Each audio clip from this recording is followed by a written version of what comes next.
صلو علیہ وآلہ صلو علیہ وآلہ۔ السلام علیکم دوستو، آج کی ہماری ویڈیو کا عنوان دنیا کی سب سے قیمتی گائے ہے۔ یہ بہت ہی اہم اور نہایت ہی شاندار قرآنی واقعہ ہے، اور اس واقعے کی وجہ سے قرآن مجید کی اس سورہ کا نام سورہ بقرہ یعنی گائیں والی سورہ رکھا گیا۔ اس کا واقعہ یہ ہے کہ بنی اسرائیل میں ایک بہت ہی نیک اور صالح بزرگ تھے، اور ان کا ایک بچہ تھا جو نابالغ تھا۔ ان کے پاس وقت ایک گائے کی بچیا تھی۔ اس بزرگ نے اپنی وفات کے قریب اس بچیا کو جنگل میں لے جا کر ایک جھاڑی کے پاس یہ کہہ کر چھوڑ دیا کہ یا اللہ، میں اس بچیا کو اس وقت تک تیری امانت میں دیتا ہوں کہ میرا بچہ بالغ ہو جائے۔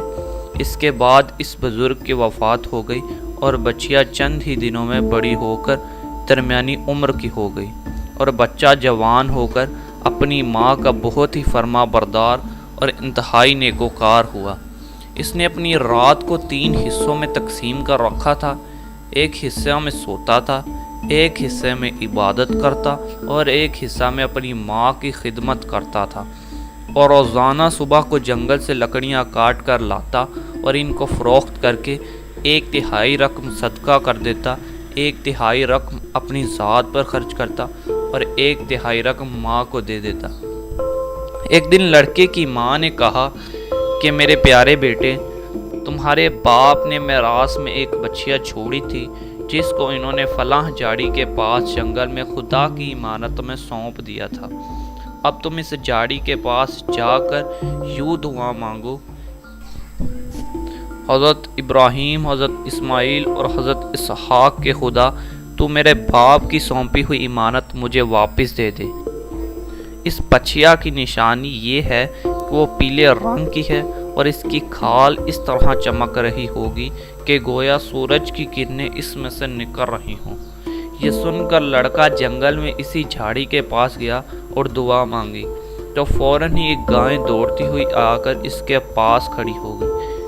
یہ اس کو پکڑ کر گھر لایا، اور اس کی ماں نے کہا، بیٹا، تم اس گائے کو لے جا کر بازار میں 3 دینار میں فروخت کر ڈالو، لیکن کسی گاہک کو بغیر مشورے کے مت دینا۔ ان دنوں بازار میں گائے کی قیمت 3 دینار ہی تھی۔ اس نے کہا کہ میں گائے کی قیمت 3 دینار سے زیادہ دوں گا، مگر تم ماں سے مشورہ کیے بغیر گائے میرے ہاتھ فروخت کر ڈالو۔ لڑکے نے کہا، تم خواہ کتنی بھی زیادہ قیمت دو، مگر میں اپنی ماں سے مشورہ کیے بغیر ہرگز اس گائے کو نہیں بیچوں گا۔ لڑکے نے گھر آ کر سارا ماجرا بیان کیا، تو ماں نے کہا کہ گاہک شاید کوئی فرشتہ ہو، تو اے بیٹا، تم اس سے مشورہ کرو کہ ہم اس گائے کو ابھی فروخت کریں یا نہ کریں۔ چنانچہ لڑکے نے بازار میں جب اس گاہک سے مشورہ کیا تو اس نے کہا کہ ابھی تم اس گائے کو نہ فروخت کرو، آئندہ اس گائے کو حضرت موسیٰ علیہ السلام کے لوگ خریدیں گے، تم اس گائے کے چمڑے میں بھر کر سونے کی قیمت طلب کرنا، لوگ اتنی ہی قیمت دے کر خریدیں گے۔ چنانچہ چند ہی دنوں کے بعد بنی اسرائیل کے ایک بہت مالدار آدمی کو، جس کا نام عمیل تھا، اس کے چچا کے دونوں لڑکوں نے اس قتل کر دیا۔ اس کی لاش کو ایک ویرانے میں ڈال دیا۔ صبح کو قاتل کی تلاش شروع ہوئی، مگر کوئی سراغ نہ ملا، تو کچھ لوگ حضرت موسیٰ علیہ السلام کی خدمت میں حاضر ہوئے اور قاتل کا پتہ پوچھا، تو آپ نے فرمایا کہ تم لوگ ایک گائے کو ذبح کرو اور اس کی زبان یا دم کی ہڈی سے لاش کو مارو، تو وہ زندہ ہو کر خود ہی اپنے قاتل کا نام بتا دے گا۔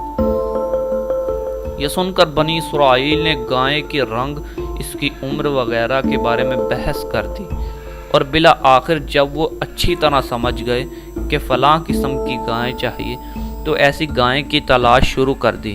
یہاں تک کہ جب یہ لوگ اس لڑکے کی گائے کے پاس پہنچے تو وہ ہو ایسی ہی گائے تھی جس کی ان کو ضرورت تھی۔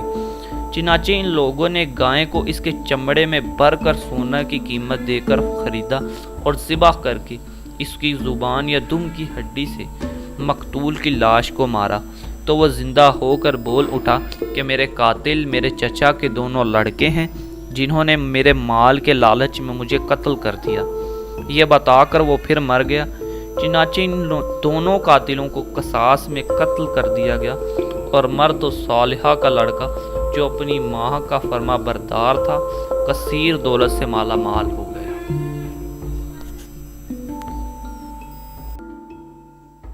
اگر آپ کو ہماری ویڈیو اچھی لگی تو ہماری ویڈیو کو لائک کیجیے گا اور ہمارے چینل کو سبسکرائب کرنا مت بھولیے گا۔ شکریہ۔